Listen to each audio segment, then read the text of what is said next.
I'm Doug Robertson. I'm the president of American Food Network. What Google's determined is I have an interest in food and people. One of the news feeds that I got here a couple months ago was the farmer was going to a food bank to get food because they couldn't sell enough product to feed their family. I thought, wow, this is a tragedy, and how's this going to work in our food system?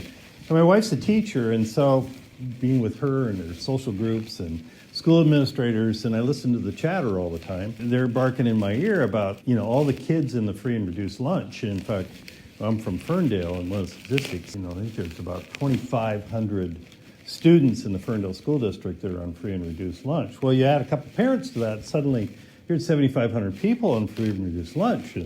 It's like, wow, that's like beyond what we see in statistics about what's the official poverty level in our communities. A point that really grinds on me, as well as then you think about how many Americans are one misstep and they've lost a job, they've got a health issue, and they're in poverty and they're hungry. And so all of that kind of just grinds on me, and Google knows that. Some 10 years ago, I was working on a writing project with a friend in Ventura, California, telling me about his passion for helping people as much as we were writing for venture capitalists and investment bankers at the time. And so he tells me about, oh, Doug, I got these semis coming from over in Nogales, New Mexico, Borderland Food Bank, and bring them over to a church parking lot over in Ventura. And we do this thing where we in a weekend, we'll hand out 32,000 pounds of food. I thought, really? That's a lot of food. How much more is there available? He said, well, watch the YouTube video Lost Harvest, and you'll see how much food just in that one case that was going to the landfill. It's like, that's incredible. Statistics about 2% of the wasted food could end starvation. It's like, when you start seeing a few of these videos, you look at the stats, and it's like, wow, that's really, really true. So he and I, we worked on the numbers, and I was kind of gearing up with Miracle Food Network to take a semi-load, which the numbers work to take it from New Mexico all the way here. Then along comes Mark. So Mark comes along and says, hey, Doug, you got this grant, this waste reduction in the local area, and I know you're kind of interested in this. Google let me know. How about if you can find some drivers, I can help, Sustainable Connections can help get a few food donors, and let's give this a shot and see if we can do anything in our community. So years ago, we started this, and we started with, written in his blog, it was the story about 5 cheese sandwiches, and somebody said, give me a break. You're going to spend all this time and energy for 5 cheese sandwiches. And the market's like, yeah, but 5 people got something to eat today. So we've always been on the point of, we're not going to solve hunger, but we're going to connect with people. We're going to connect with people who are disconnected around food. This is just a shot of the kitchen at Sterling, which came up not that many months ago, which was a breakthrough because as much as he's trying to talk donors into donating, I try to find, idle capacity in commercial facilities that could be used to repurpose the food and redirect the food.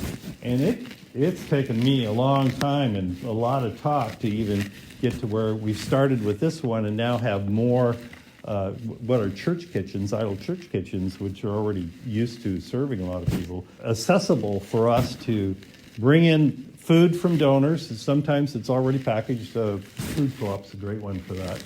And others come in pans, and we have to just make it into smaller grab-and-go sizes for the people we service. So we have some really passionate people that love to do this.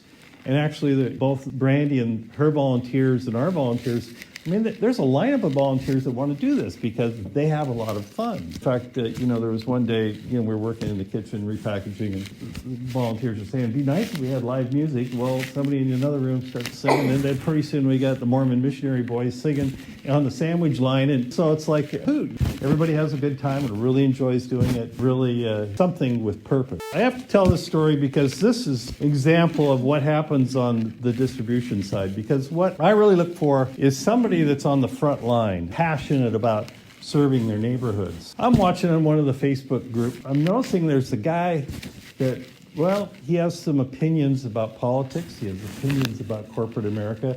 He's kind of loud about that. But there was a time in one of his posts where he talks about, I'm here alone in my house and all day long, So what I decided to do with my time is I make up 5 sandwiches or lunch bags to send with my wife who goes to work. It's like I just feel good about that's something I can do.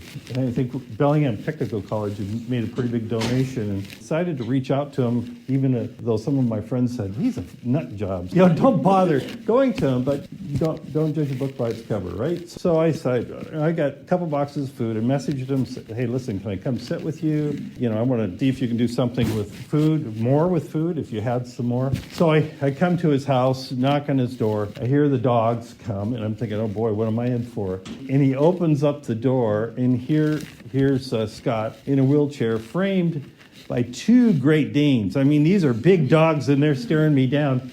But behind him is a whole wall of cast iron cookware. I'm thinking, now here's a guy that knows what to do with food. So I went in and had a conversation with him, and I said, give this a shot, see what you can do with it. The days go on, and I had a chance to witness how he and the people in his neighborhood came together to clean up his place, to prepare it for receiving more food, to put in the refrigerators, to label things so that they were cutting out waste. Waste was important to them we don't want this food to go to waste. I mean, yes, there are pigs and there's other places we can go, but we want it to go to people. We're passionate about getting it to the mouths around us. As you see in the middle shot, he has worn a path so muddy between his house and where he was able to put some fridges that he would get stuck with his scooter and volunteers had to come gravel the path. But that's how passionate he was. This is what he loved to do.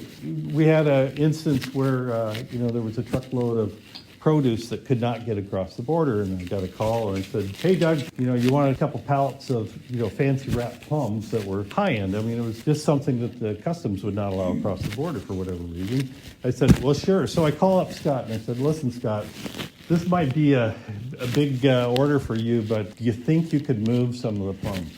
Bring it on, Doug. So indeed we did, and showed up with some pickup loads. In fact, he arranged the pickups, actually, the volunteers to come get the plums. And within 12 hours, the plums were all placed. They're gone. That was 3,600 pounds.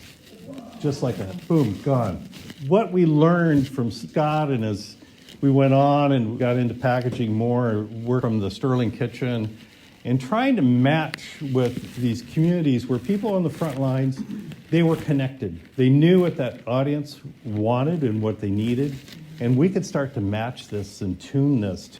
It went on to, I think he was serving, some weeks it was over 200 people that he was serving, and he had a following of 300 that went clear out beyond the county, almost to the extent, I would say, starting to go viral. This has just been a great case, and it's changing a bit in that, fortunately, Scott passed away about a week ago. But his legacy, this is a guy that really left a legacy of proving how these systems could work close to where the need was and just explode in terms of getting food to people almost within, again, we're always working within that 4 hour, but it's usually 2.5 hours, and the food from the time we get it is to a mouth. That's the legacy of Scott.